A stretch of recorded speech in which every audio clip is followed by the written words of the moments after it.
नमस्कार, आप सभी का स्वागत है यूथ अध्ययन के चैनल पे। साथियों, एक बार फिर से मैं आप सभी के बीच एसपीटेट जून 2026 के लिए साइकोलॉजी का पार्ट 13 लेके आ चुका हूँ। पार्ट 13 का जो पहला क्वेश्चन है कि स्किनर का क्रिया प्रसूत अनुबंधन का सिद्धांत डैश पर आधारित है। देखिए, Skinner theory of operant conditioning on based on. देखिए, जो स्किनर का जो क्रिया प्रसूत अनुबंधन का जो सिद्धांत है वो आपका पुनर्वलन पर आधारित है। ऑप्शन नंबर ए यहाँ पे बिल्कुल सही हो जाएगा। देखिए, स्किनर का ये जो क्रिया प्रसूत अनुबंधन का सिद्धांत है वो रिइंफोर्समेंट पर आधारित है। साथियों, कई बार क्वेश्चन पूछा जाता है कि पुनर्वलन क्या है। तो पुनर्वलन होता है यदि जो स्किनर का मानना था कि यदि किसी अनुक्रिया के बाद अगर किसी एक्शन के बाद कोई भी पॉजिटिव रिजल्ट आता है तो उसको पुनर्वलन मिलता है, मतलब कि उसको पुरस्कार मिलता है कि चलो आपने बहुत अच्छा काम किया। और तो व्यक्ति क्या है, उस सेम काम को, उस सेम व्यवहार को दोबारा दोहराए जाने की उसकी जो है वो संभावना बढ़ जाएगी। मान लो हमने कोई काम किया, उसकी शाबाशी हमको मिली, तो हम सोचेंगे कि और अच्छा काम मेरे को करना है, तो उसी को हम क्या बोलेंगे, पुनर्वलन बोलेंगे। जो स्किनर साहब है उन्होंने एक स्किनर बॉक्स का प्रयोग किया जिसमें उन्होंने एक चूहे को रखा और चूहे को गलती से उन्होंने एक लीवर दबाया और उसे लीवर दबाने से उसको क्या मिल गया था, भोजन मिल गया था। तो भोजन ने लीवर को दबाने की जो क्रिया को है वो सीख लिया, उसको पता चल गया कि जैसे ही वो लीवर दबाएगा वैसे ही उसको क्या मिलेगा, भोजन मिलेगा। तो उसी उसी को क्या बोलेंगे, पुनर्वलन। अच्छा, अनुबंधन क्या होता है, कंडीशनिंग क्या होता है, लेकिन उससे पहले अगर आप भी तैयारी कर रहे हैं एसपीटेट जून 2026 की और आप भी आखिरी के समय में अपना एसपीटेट क्वालिफाई करना चाहते हैं तो आप यूथ अध्ययन के साथ जुड़ सकते हैं। 7876145409 हमारे पास आपके लिए वो हैंड रिटन नोट्स है जिससे आपका एसपीटेट क्वालिफाई हो सकता है।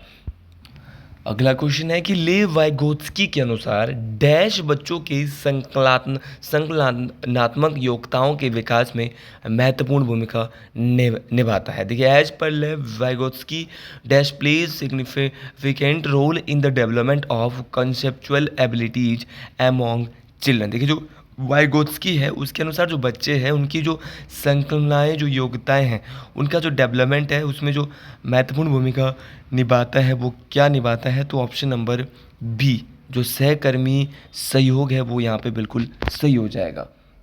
अब जो वाइगोत्स्की साहब है उनके द्वारा कौन सी थ्योरी दी गई थी, तो ले वाइगोत्स्की के द्वारा सोशियो कल्चरल थ्योरी, सामाजिक सांस्कृतिक सिद्धांत। तो सामाजिक सांस्कृतिक जो सिद्धांत है वो ले वाइगोत्स्की के द्वारा दिया गया था। ये बात आपको डिटेल से याद रखनी है। साथियों, इसमें इसने सामाजिक अंतक्रिया की बात करी, सोशल इंटरेक्शन की बात करी।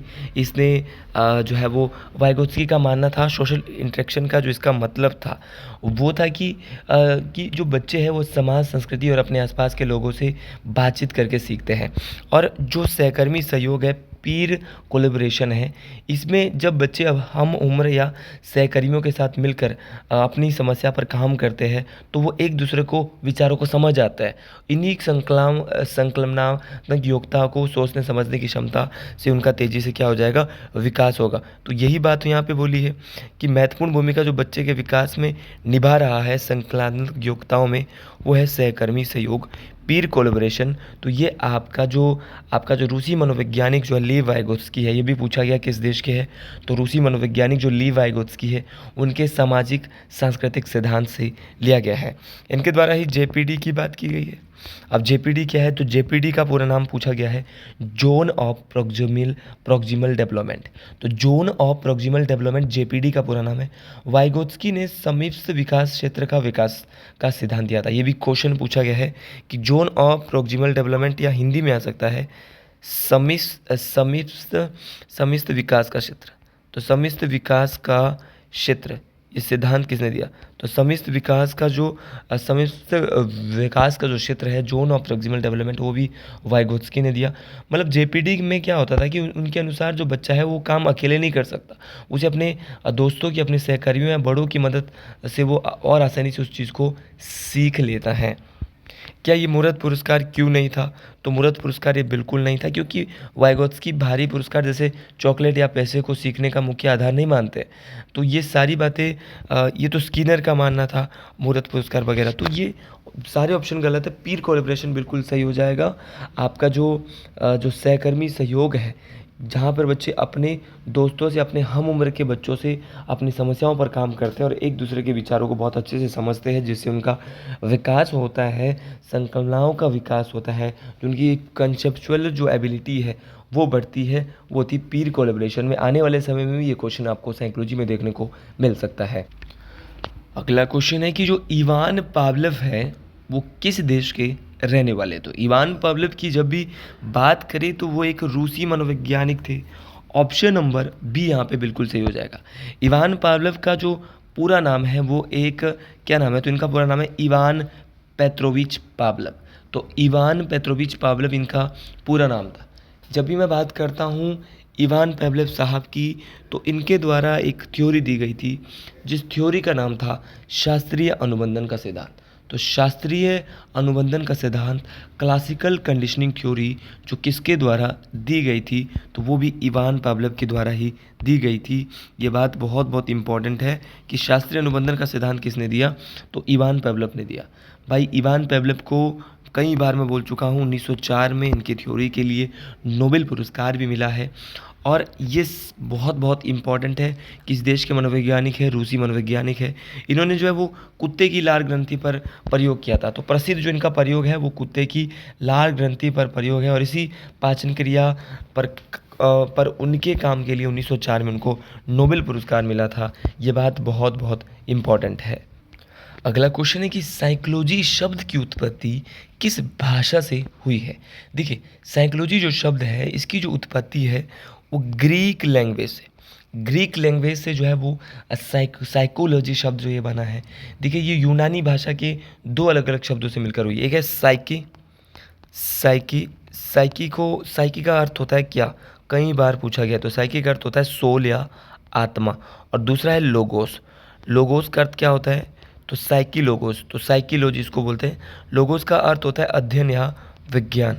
तो आत्मा का विज्ञान सबसे पहले साइकोलॉजी को कहा जाता था। ये बात आपको डिटेल से याद रखना है। तो साइंस ऑफ सोल या साइकोलॉजी को आत्मा का विज्ञान भी कहा जाता है।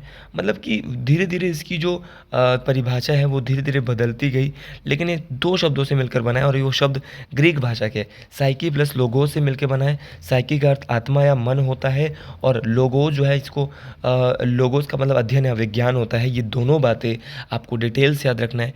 मेरी वीडियोज जो है आपको बहुत कुछ सीखने को देगी। मैं आपको डिटेल से बता रहा हूँ, इंपॉर्टेंट तरीके से बता रहा हूँ। मेरी वीडियोज़ में जितने भी कंटेंट आपको मैं डाल रहा हूँ वो बहुत बहुत इंपॉर्टेंट रहने वाले हैं, परीक्षाओं में काम आने वाले रहने वाले हैं। चलिए जी अगले क्वेश्चन की ओर बढ़ते हैं। अगला क्वेश्चन इससे भी इंपॉर्टेंट रहने वाला है।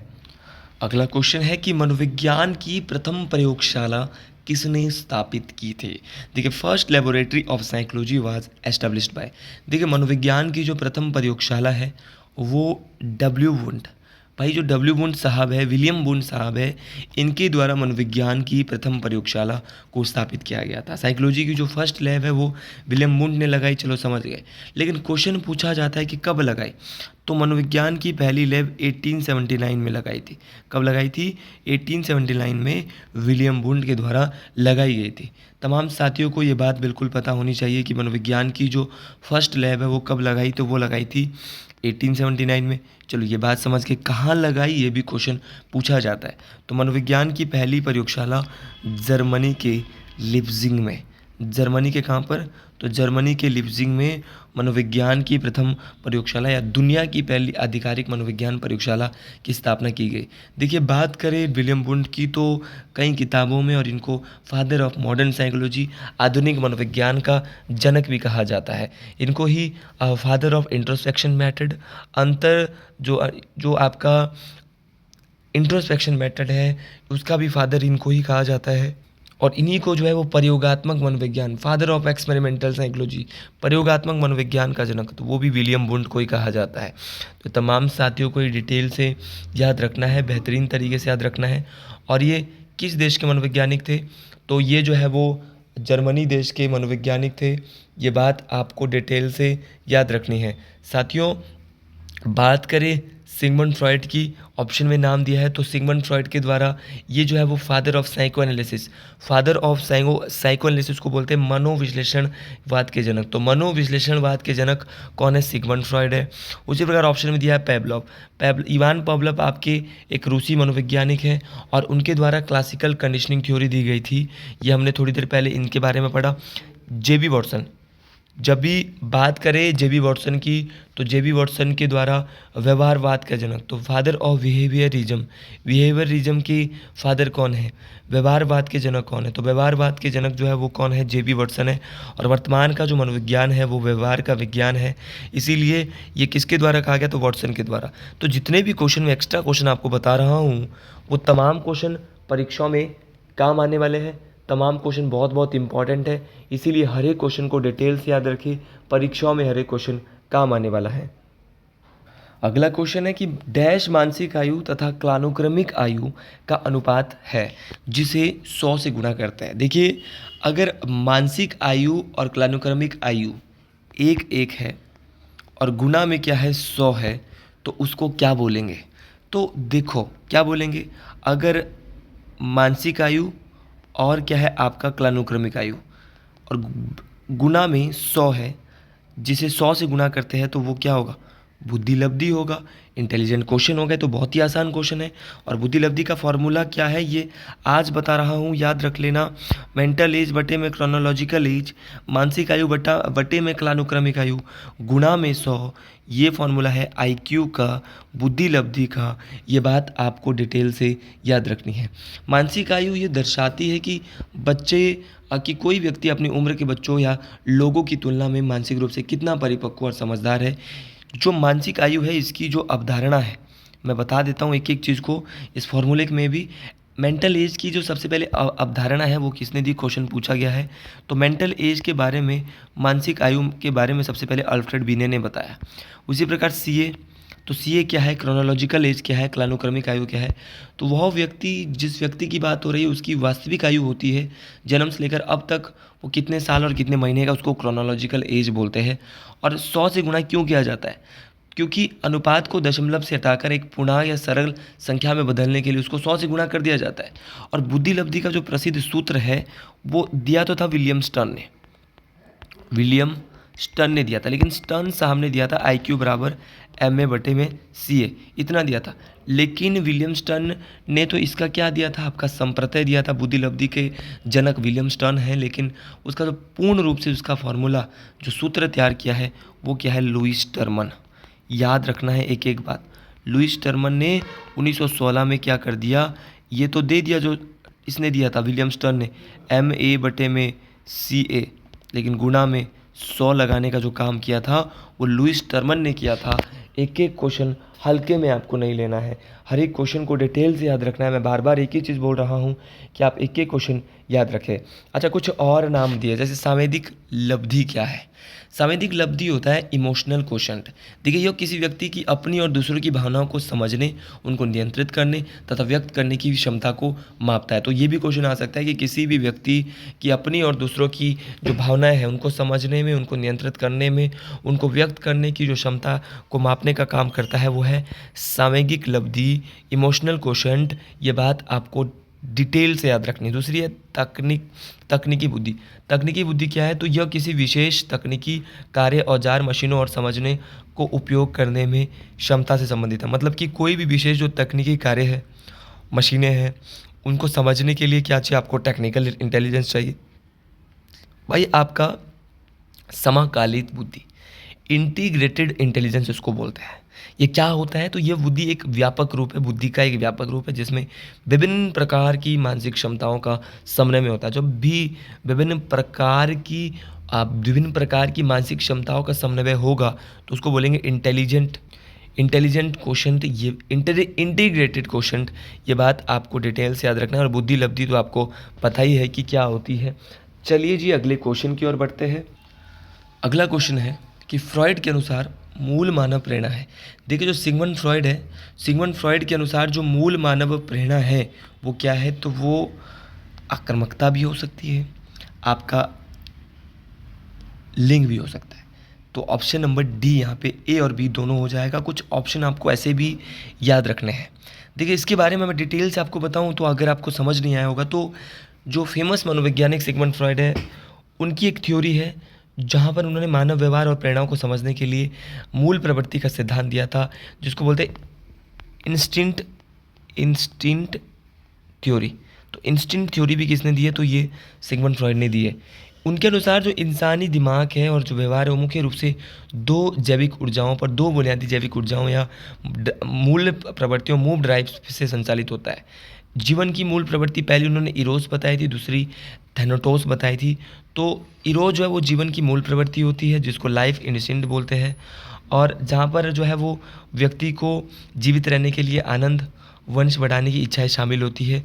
दूसरी उसने बोला है कि उसका मुख्य हिस्सा यौन इच्छा हो सकता है। आपका सेक्स लिबिडो की बात उसने करी थी।